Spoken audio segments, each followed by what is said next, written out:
दोस्तों नमस्कार। मैं doctor NK. Sharma the awakening कार्यक्रम में मैं आपका हार्दिक स्वागत करता हूं।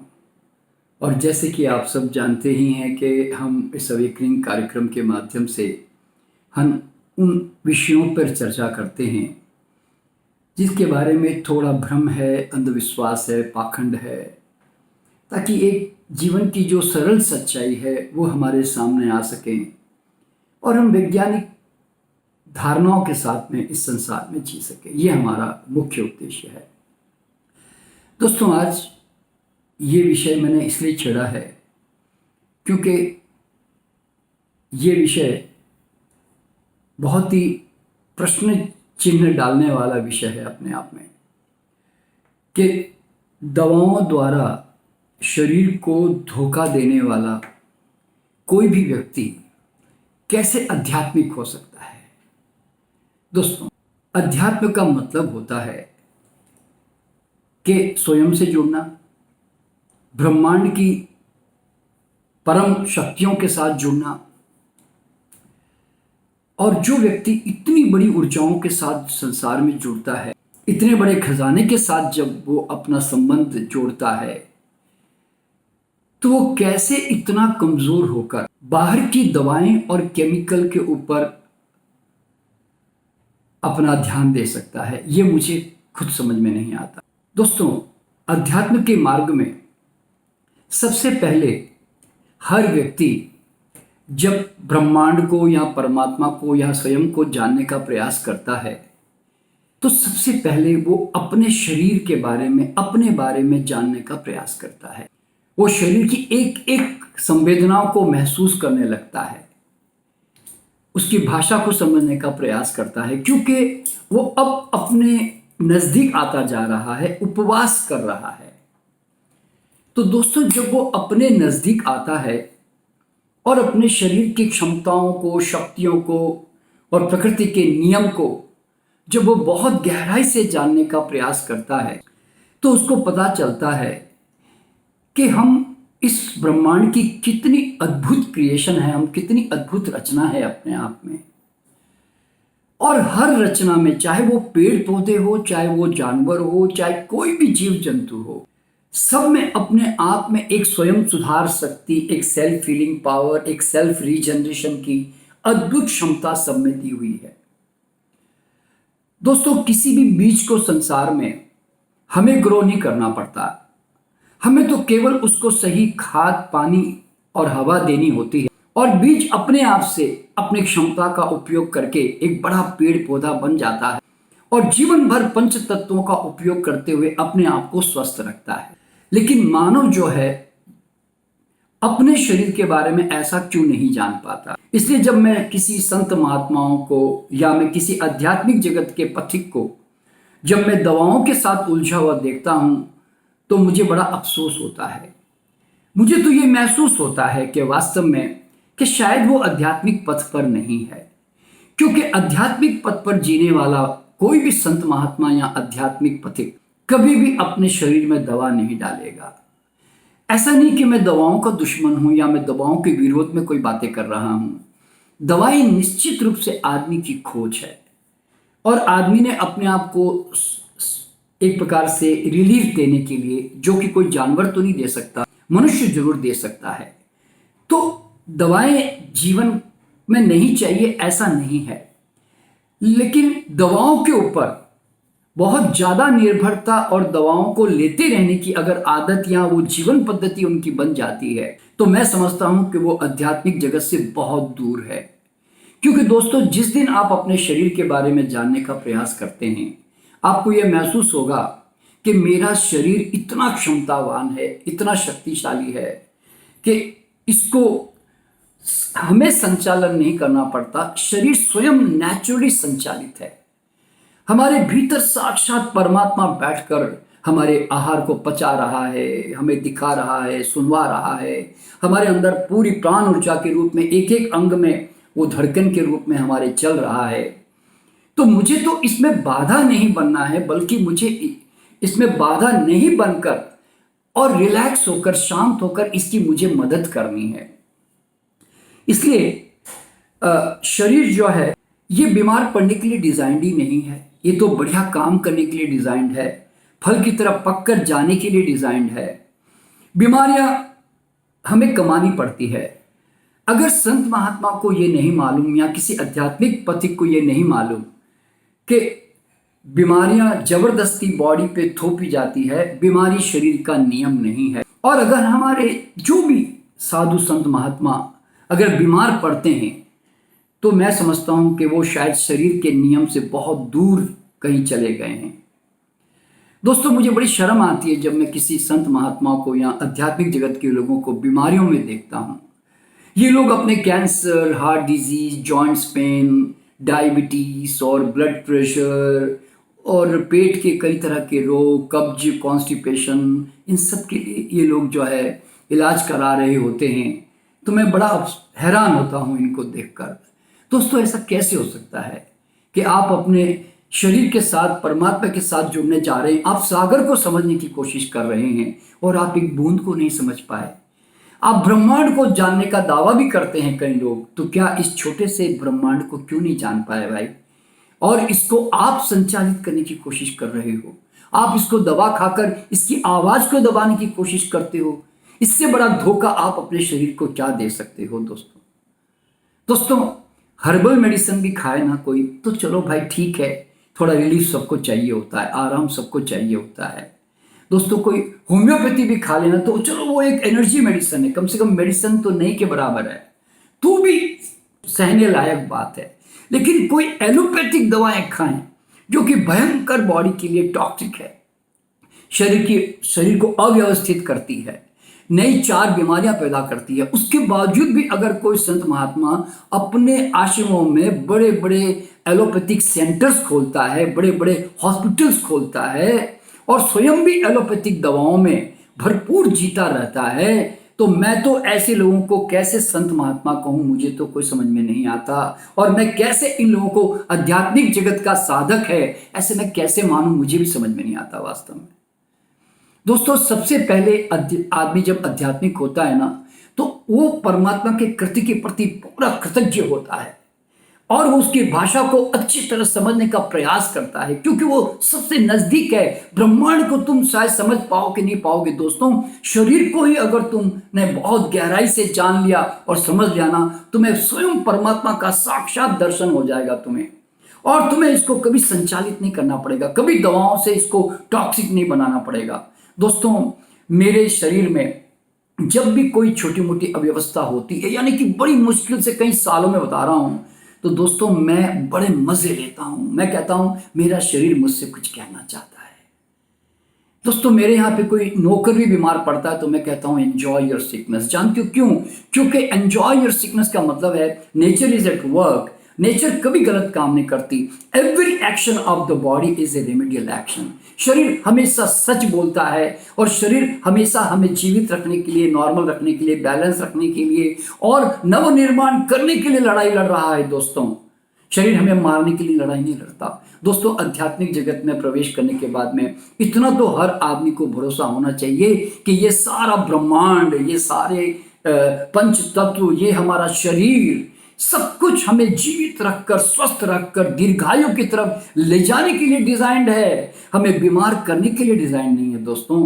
और उसके बावजूद भी अगर कोई संत महात्मा या आध्यात्मिक जगत का आदमी अगर दवाओं में उलझता है तो मैं समझता हूं कि वो बहुत बड़ी उसकी घोर अज्ञानता है और वो अपने शरीर के साथ सबसे पहले हिंसा करने की शुरुआत करता है।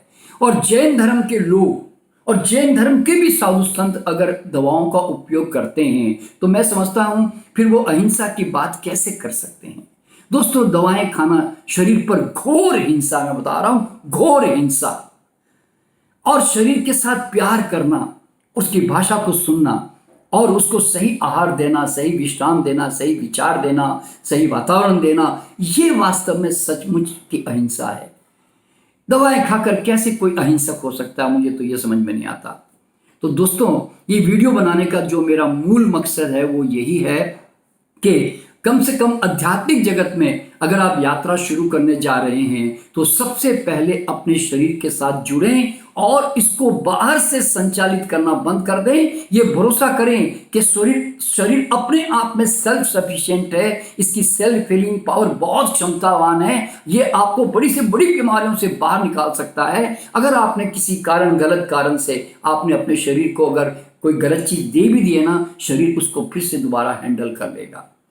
दोस्तों, मैं ये नहीं कहता कि एलोपैथिक साइंस की बिल्कुल जरूरत नहीं है। कई बार एक्सीडेंट होते हैं, हड्डियां टूट जाती हैं, इमरजेंसीज आ जाती है। जरूर एलोपैथिक साइंस भी अपनी जगह पर वैल्यूएबल साइंस है, इसको रेस्पेक्ट देते हुए इसका उपयोग जरूर करना चाहिए। लेकिन जब आप आध्यात्मिक जगत की यात्रा में निकल पड़े हैं तो फिर आपको दवाओं की तरफ कभी ध्यान नहीं देना चाहिए, बल्कि आपको अपने स्वयं के खान पान पे ध्यान देना चाहिए। और दोस्तों, मुझे तो हैरानी इस बात की होती है कि आध्यात्मिक जगत में प्रवेश करने वाला व्यक्ति कैसे कोई निष्प्राण आहार को इतना महत्व दे सकता है, कैसे वो खोखला खाना खा सकता है। दोस्तों, मैं तो संत महात्माओं को ब्रेड, बिस्किट, नमकीन, मिठाइयाँ खूब भरपूर खाते हुए देखता हूँ। दोस्तों, मुझे बड़ी शर्म आती है।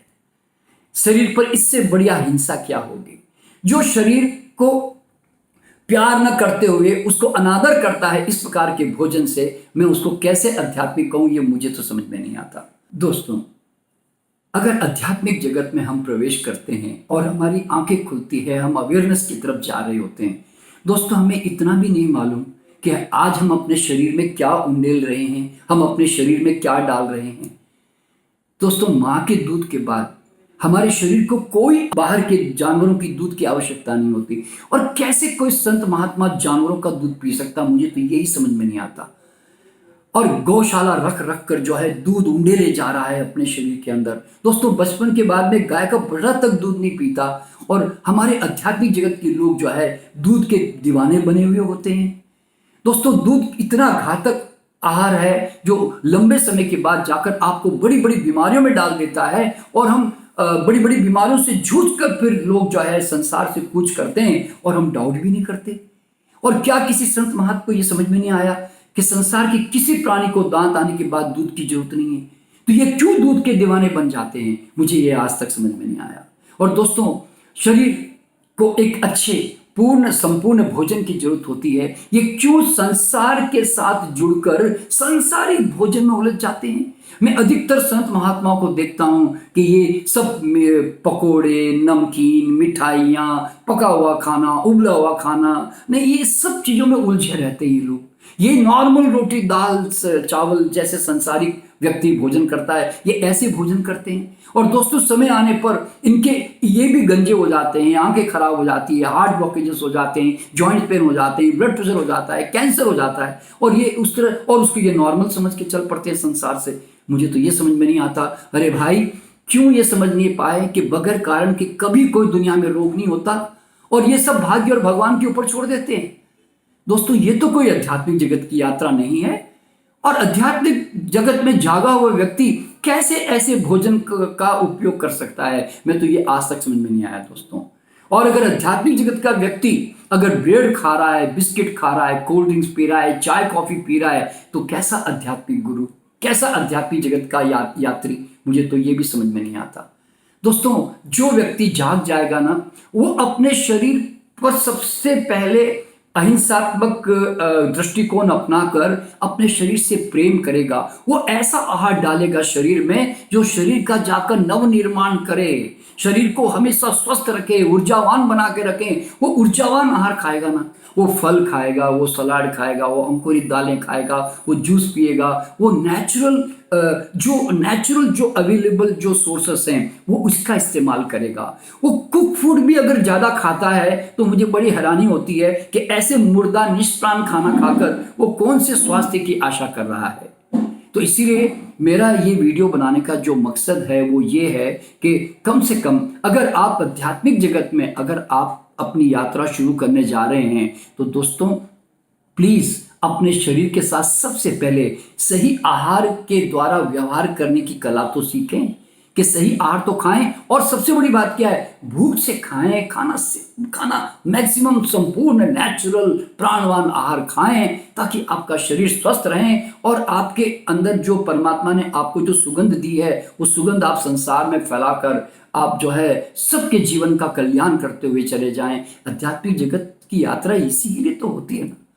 तो इसीलिए जब मैं संत महात्माओं को, और किसी भी धर्म के, मौलवी है कि पादरी है कि पंडित है कि पुरोहित है कि कोई हिंदू धर्म के हैं कि क्रिश्चियन धर्म के हैं, दोस्तों सब के सब बीमार पड़ते हैं। जैन धर्म के साधुओं को भी मैं देखता रहता हूँ, सब बड़ी बड़ी बीमारियों में उलझे रहते हैं दोस्तों। और अक्सर ये बहुत कम उम्र में भी चले जाते हैं, 50 60 70 में ये चले जाते हैं दोस्तों, नॉर्मल संसारी की तरफ। मुझे बड़ी हैरानी होती है।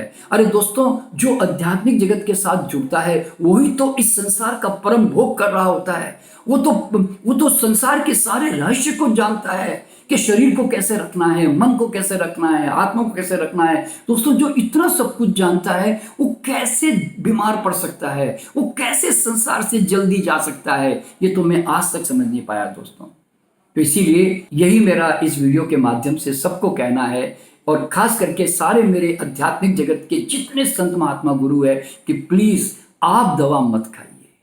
कभी इमरजेंसी पड़ जाए तो जरूर आप कभी इस्तेमाल कर लें, वो आपकी मर्जी है, चॉइस है। मैं ये नहीं कहता, मैं कोई एलोपैथिक चिकित्सा का विरोधी नहीं हूँ। जीवन में सब चीज़ों की जरूरत पड़ती है, ऐसा समय आ भी जाता है कई बार, लेकिन मैक्सिमम समय पे हम इससे बच तो सकते हैं ना।